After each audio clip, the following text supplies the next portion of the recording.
அனைவருக்கும் வணக்கம். இது கிஷோப் அகாடமி கொத்திஸ்னு. நான் இந்த வீடியோ பதிவு போடலாமா வேணாமான்னு பல தடவை யோசிச்சுட்டு தான் அந்த வீடியோ பதிவு நான் போடுறேன்.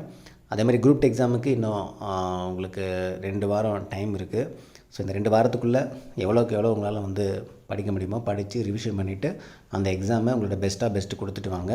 ஆஃப்டர் குரூப் 2 முடிஞ்சதுக்கப்புறம் நம்ம நெக்ஸ்ட் இயருக்கான பிளான் நம்ம இந்த குரூப் 2 கொஸ்டினை பொறுத்து அதுக்கு தகுந்த மாதிரி ஒரு பிளான் ரெடி பண்ணி குரூப் 4க்கு நம்ம உங்களை தயார்படுத்த போகிறோம். ஸோ அதுதான் நாங்கள் அடுத்த கட்ட நடவடிக்கை நம்ம கிஷோப் அகாடமியில் நாங்கள் பிளான் பண்ணிகிட்ருக்கோம். ஸோ அதுக்கு முன்னாடி எதாச்சியாக இன்றைக்கி வீட்டில் டிவி பார்த்துட்டு இருந்தாங்க.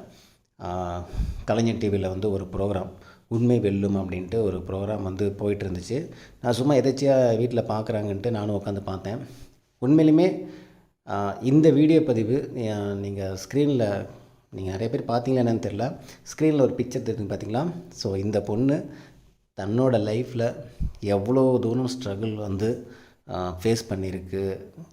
இதை நீங்கள் பாருங்கள். எனக்கு என்னென்னா எனக்கு இது எப்படி சொல்கிறதுன்னு தெரில. பட் இதை இப்போ சொல்லாமல் வேணாமான்னு கூட எனக்கு தெரியல. கீழே டிஸ்கிரிப்ஷன் லிங்க் கொடுத்துருக்கேன். நீங்கள் தயவு செஞ்சு ஃப்ரீயாக இருக்கும்போது அந்த வீடியோ ஒரு 30 to 40 minutes இருக்கும். தயவு செஞ்சு எப்படியாவது பார்த்துருங்க. நீங்கள் எப்போ பார்க்குறீங்களோ ஆனால் பார்த்துருங்க. நம்ம லைஃப்பில் நம்ம நினச்சிட்ருக்கோம் நமக்கு தான் கவலைகள் இருக்குது, நமக்கு தான் பிரச்சனைகள் இருக்குது, நம்ம தான் மிகப்பெரிய சோதனைகள் நம்ம அனுபவிச்சுட்ருக்கோம் அப்படின்ட்டு. இந்த ஒரு வீடியோ மட்டும் பாருங்கள். இல்லை அவங்கவுங்க சோதனைகள் அவங்கவுங்க கஷ்டம் அவங்களுக்கு தான், அது எனக்கு புரியுது. பட் இருந்தாலும் இந்த வீடியோ பற்றி பார்க்கும்போது நான் அப்படி எந்த ஒரு ப்ரோக்ராம்லாம் பார்த்துலாம் அவ்வளோ சீக்கிரம் கண் கலங்க மாட்டேன். பட் இந்த வீடியோவில் இந்த பொண்ணோட இது பார்க்கும்போது மனசார வேண்டிக்கிட்டேன் இந்த பொண்ணு நல்லா இருக்கணும் அப்படின்ட்டு. கீழே டிஸ்கிரிப்ஷன் லிங்க் கொடுக்குறேன்.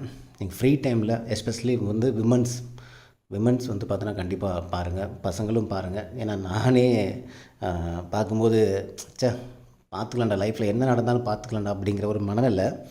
இந்த பொண்ணோட வாழ்க்கையில் அனுபவித்த கஷ்டங்கள்லாம் பார்க்கும்போது நம்மளாம் அதையும் தாண்டி வரலாம்டா அப்படிங்கிற மாதிரி தான் தோணுச்சு. நீங்கள் பாருங்கள், ஓகேங்களா? பார்த்துட்டு இந்த வீடியோ பற்றி கீழே உங்களுடைய கமெண்ட்ஸை சொல்லுங்கள், ஓகேங்களா? நாளைக்கு ஒரு மிக முக்கியமான ஒரு வீடியோ பதிவோடு சந்திக்கிறேன். மிக்க நன்றி. தேங்க்யூ.